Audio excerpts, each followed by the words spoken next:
तो mental math person course कक्षा 6 के अगले भाग पर हम पहुंच चुके हैं और आप सभी बच्चों से एक रिक्वेस्ट करना है और ये प्रार्थना है कि आपको अगर वीडियो पसंद आती है तो इसे सब्सक्राइब जरूर कर दें। यानी जो वीडियो के नीचे लाल रंग का बटन होता है ना, उसको आपको क्लिक करना है, बस हो जाएगा मेरा चैनल सब्सक्राइब। और साथ ही अगर आप चाहते हैं कि वीडियो की नोटिफिकेशन मिलती रहे तो बेल आइकन पे जो ऑल लिखा होता है उसको भी आप क्लिक कर दीजिए, ठीक है, तो आपको नोटिफिकेशन भी मिल जाएगी। आइए करना शुरू करते हैं प्रश्न नंबर 36 से, जो कि मैंने पहले से लिखी रखी है।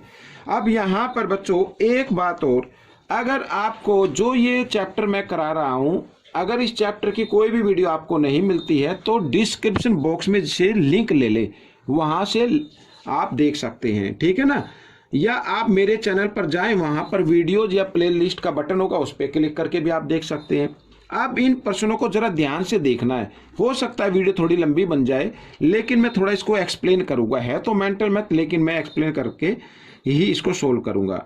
अब देखो क्या कहता है, दो पूर्णांकों का योग घटा 83 है, ठीक है, योग आ गया। यदि उनमें से एक घटा 93 हो तो दूसरा पूर्णांक क्या होगा। तो हम यहां पर मान लेते हैं, माना दूसरा पूर्णांक नहीं दिया हुआ ना, तो हम क्या मान लेते हैं, x मान लेते हैं।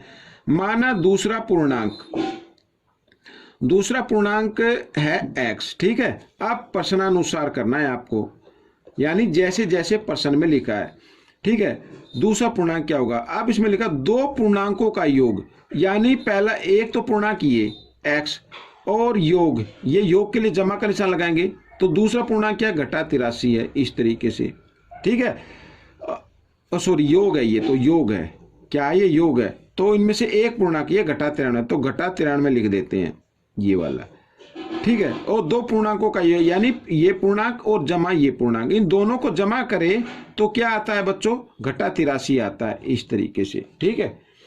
तो दूसरा पूर्णांक क्या होगा, यानी x क्या होगा। अब बहुत ही आसान है, देखो x बराबर घटा 83 लिखना है आपको, ये वाला। अब इस घटा 93 को आपको बराबर के निशान से इधर लेके आना है। ये इधर घटा में, इधर आकर ये जमा में हो जाएगा, ये हो गया जमा में। अब ये जमा हो गया, ये घटा हो गया। जब भी कभी निशान अलग अलग आए तो हमेशा घटा होगा, ठीक है ना। तो 93 में से 83 घटा दो, कितना आएगा, 10 आ जाएगा। और बड़े नंबर के सामने जमा का निशान है, इसलिए जमा का ही रहने दो। किसी नंबर पर अगर कोई निशान ना हो तो वो भी जमा का होता है। तो दूसरा पूर्णांक क्या होगा, दूसरा पूर्णांक 10 होगा, ठीक है। आइए करते हैं प्रश्न नंबर 37। प्रश्न नंबर 37, मैं एक पूर्णांक हूं, यदि मुझ में से 21 घटाया जाता है तो मैं 9 बन जाता हूं, जमा 9 बन जाता हूं, मुझे पहचानो। मान लो मैं एक पूर्णांक हूं, तो मैं हूं बराबर x, मैं हूं क्या हूं, x हूं। अब प्रश्नानुसार क्या कहा है, मुझ में से 21 घटाया जाता है, ये तो मैं हो गया, और मुझ में से घटा दिया 21, ठीक है। तो मैं क्या बन गया, 9 बन गया, यानी उत्तर कितना आ गया, 9 आ गया, ये इस तरीके से। अब बच्चों ये इधर घटा 21 है, इसको बराबर के साथ से इधर लेके आओ, क्योंकि इधर घटा का है, इधर आकर ये जमा का हो जाएगा। तो x बराबर 9 जमा 21, और इनको जमा किया तो क्या आ गया, 30 आ गया, ये आपका उत्तर बन गया। आइए अगला प्रश्न कर लेते हैं। अगला प्रश्न क्या कहता है, देखो, दो पूर्णांकों का योग घटा 25 है, यदि उनमें से एक घटा 50 हो तो दूसरा पूर्णांक क्या होगा। बिल्कुल पहले प्रश्न नंबर 36 की तरह है। दूसरा पूर्णांक हम मान लेते हैं x, दूसरा पूर्णांक कितना होगा, x होगा। माना दूसरा पूर्णांक क्या होगा, x होगा, ठीक है। प्रश्नानुसार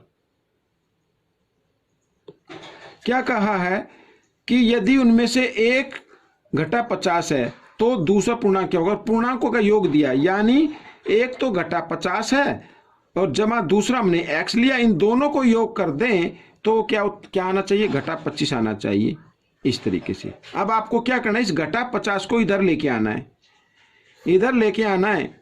तो इधर आकर जब ये आएगा तो देखो घटा 25, और ये इधर घटा 50 है, इधर आकर ये जमा 50 हो जाएगा। घटा का क्या हो जाता है, जमा में। अब ये जमा है, ये घटा है, 50 में से 25 घटा दो तो क्या हो जाता है 25 हो जाता है बच्चों। और बड़े नंबर के सामने जमा का, इसलिए आप चाहे तो जमा का निशान लगा सकते हैं, ना भी लगाएं तो भी जमा का रहेगा।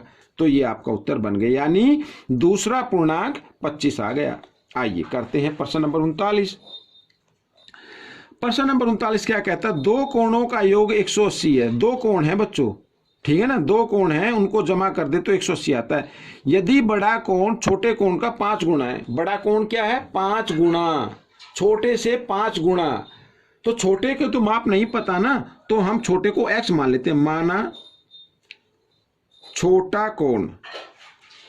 छोटा कोण x डिग्री का, तो बड़ा कोण कितना है, बड़ा कोण छोटे कोण का 5 गुना है, यानी ये x का है तो इसका 5 गुना क्या होगा, 5 गुना x हो जाएगा, 5 गुना x या 5x लिख दीजिए, ठीक है।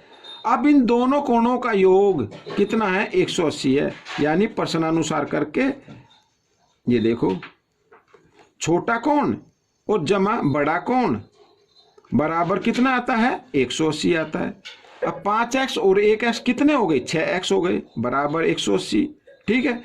अब बच्चों देखो 6 इधर गुणा के रूप में है, 6 और x के बीच में गुणा का संबंध है। इस 6 को जब बराबर के साथ इधर लेके आएंगे तो किस चीज का हो जाएगा, भाग में आ जाएगा ये।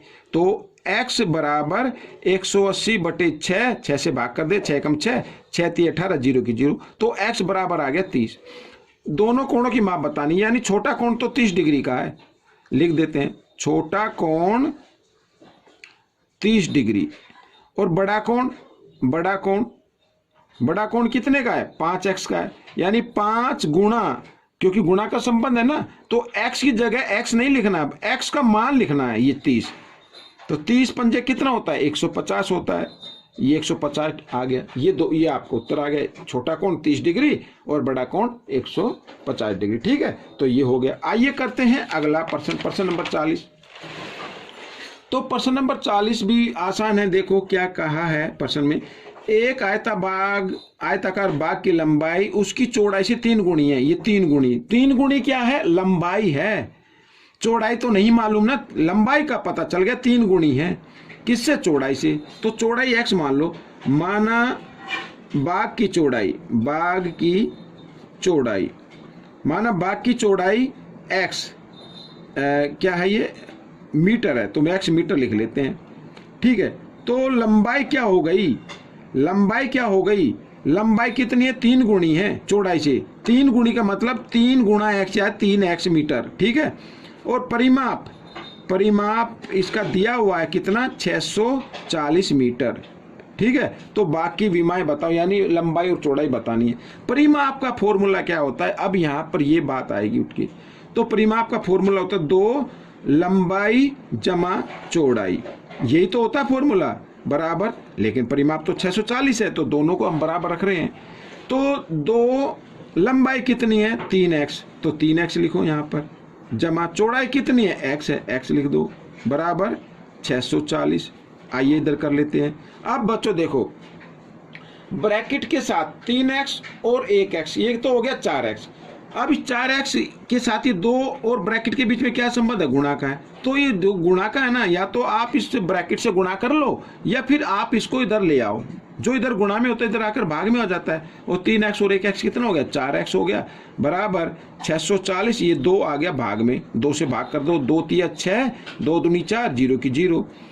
अब x का मान निकालना है, तो इधर तो बचा 320 और इधर 4 गुणा में फिर आ गया, इधर आकर ये फिर भाग में आ जाएगा, 4 एकम 4, 4 8 32, 0।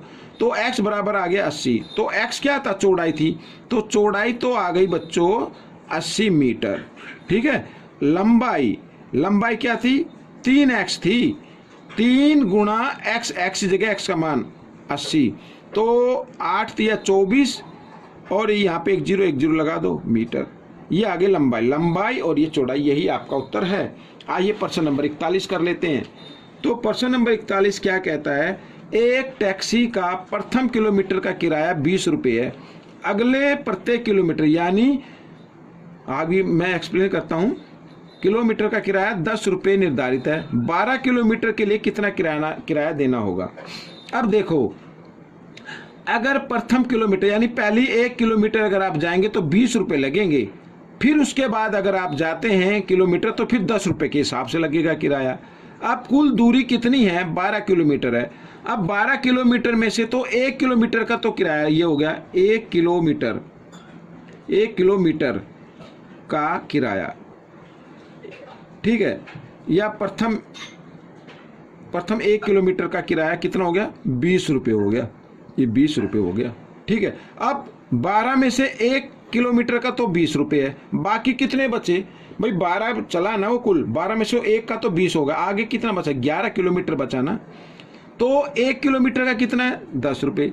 तो यहां पर लिखते हैं 1 किलोमीटर का किराया, दूसरे 1 किलोमीटर का किराया कितना है, 10 रुपये है। और किलोमीटर कितने बचे थे, 11। तो दूसरे 11 किलोमीटर का किराया कितना होगा, ज्यादा होगा। तो 10 को 11 से गुणा कर दो, 11 दाई 110 रुपये हो जाएगा। अब कुल किराया बताना है, कुल किराया कितना होगा भाई, पहले 1 किलोमीटर का तो ये रहा 20 रुपये, और जमा बाकी का किराया ये रहा 110 रुपये, दोनों को जमा कर दो 130 रुपये आ गया बच्चों, ये आपका उत्तर बन गया, ठीक है। अब करते हैं इस भाग का आखिरी प्रश्न। क्या कहता है, देखो, एक पिता की आयु अपने पुत्र से 5 गुना है। किसकी आयु 5 गुना, पिता की आयु। दोनों की आयु का योग 54 वर्ष है, दोनों की आयु क्या होगी। अब यहाँ पर बच्चों पिता की आयु आपको मालूम है कि 5 गुनी है, किससे है, पुत्र से है। तो पुत्र की तो नहीं दी हुई ना, तो x मान लेते हैं, माना पुत्र की आयु बराबर x वर्ष, ठीक है, ये हो गई। तो पिता की अब हम निकाल सकते हैं, कितनी है, 5 गुना, किससे, पुत्र से। पुत्र की कितनी है, x, तो x का 5 गुना क्या होगा, 5x होगा, यहाँ पे लिख दो। अब आ लिखा दोनों की आयु का योग, ठीक है, प्रश्न अनुसार कर लेते हैं। दोनों की आयु का योग यानी पुत्र की आयु जमा पिता की आयु, दोनों को जमा करें तो कितना आना चाहिए, 54 आना चाहिए। इस तरीके से 5x और 1x 6x हो गया बराबर 54, और 6 और x के बीच में क्या संबंध है, गुणा का संबंध है, इधर आकर भाग में हो जाएगा, x बराबर 54, 6 इधर गुणा में, इधर आकर भाग में, 6 निम 54, तो x बराबर आ गया 9। x किसकी आयु थी, पुत्र की आयु, तो यहां पे लिख दो पुत्र की आयु है 9 वर्ष, ठीक है, यहां पर 9 वर्ष, ठीक है, ये आ गई पुत्र की आयु। पिता की आयु है बच्चों कितनी है, 5x, यानी कि 5 गुणा x नहीं लिखना है, अब x का मान लिखना है 9 पंजे 45 वर्ष आ गई, ठीक है। तो ये आपका उत्तर बन गया। तो बच्चों ये भाग भी आपका पूरा हो गया है। आपको ये भाग कैसा लगा मुझे जरूर बताएं। अगर आप चाहते हैं कि ऐसी वीडियो आपको मिलती रहे तो आपको सब्सक्राइब करना पड़ेगा, ठीक है। मिलेंगे अगले भाग में, तब तक आप इसमें से सीखें और दूसरों को भी बताएं। धन्यवाद।